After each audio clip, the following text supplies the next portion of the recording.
మన దేశంలో ప్రతి ఒక్కరూ ఎంతో ఖర్చు చేసి తమ జీవితంలో అందంగా అద్భుతంగా ఉండాలని కోరుకునే విషయాలు రెండు. ఒకటి పెళ్లి, రెండు ఇల్లు.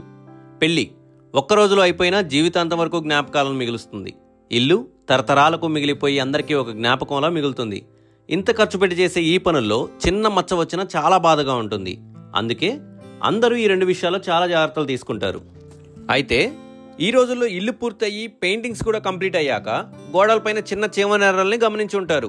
ఇవి ఏర్పడడానికి చాలా కారణాలే ఉంటాయి. వాటిలో ఒకటి డిఫరెంట్ టైప్స్ ఆఫ్ మెటీరియల్స్, అంటే కాంక్రీట్ అండ్ బ్రిక్ వాల్ లేదా brick wall and electrical pipe joints. ఇలాంటి ప్లేసెస్లో ఇవి ఎక్కువగా కనపడుతూ ఉంటాయి.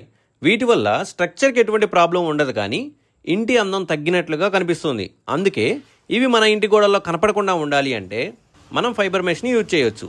ఈ ప్రాబ్లమ్ని రెక్టిఫై కూడా చేయవచ్చు. ఈ ఫైబర్ మెష్ని మన ఇంట్లో ఎక్కడ వాడాలి, ఎలా వాడాలన్న విషయాలు తెలుసుకోవాలనుకుంటే ఈ కింద వీడియో లింక్ని క్లిక్ చేయండి.